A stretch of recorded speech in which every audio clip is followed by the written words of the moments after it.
Hello, Squirtle D here, and I'm in my own home. Finally, I'm out of the car, and I can take showers in my own shower. It's wonderful. And that's thanks to getting a job and finding the right house, getting a landlord, and finding a place I can afford. So I'm finally in my own place. However, it's very, very, very expensive. But today I've done, or this week I've done a lot of things. So I got my checkings and savings account hooked up. And for those of you who know, checking account, I'm going to put my money from, or most of my money from my paycheck in my checking account because I need to pay the bills, and so I can use my checks with that money. And then a small portion will go, or the rest of it will go into my savings account, which I will not be able to use my checkbook for, and I will keep the money there.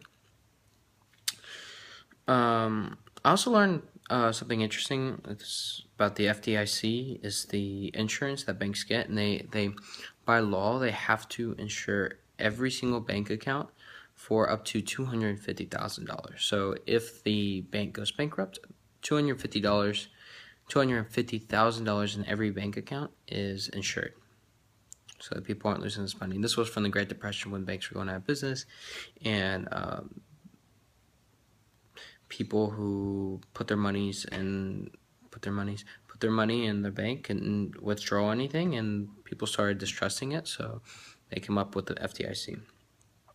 I also learned a lot about investing and the importance of cash flow. And really, if I put my money in a savings account, other than the small amount of interest that I make,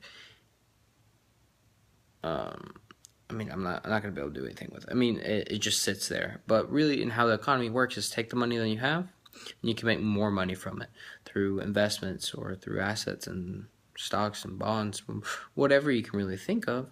And so, you need to be careful with the money you have, but at the same time, it's really a waste if it just sits in your bank account. So it's something I'm trying to learn.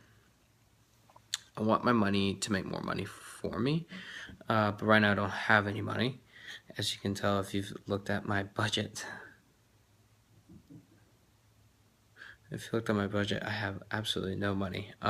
So moving in, I required my month's rent and a deposit, so around like $950.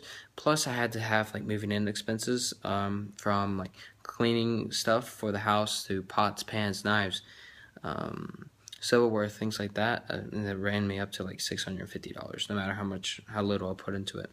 And so this month, I've already spent, over my paycheck. Or this was actually this is for last month's paycheck, but I've already spent over it.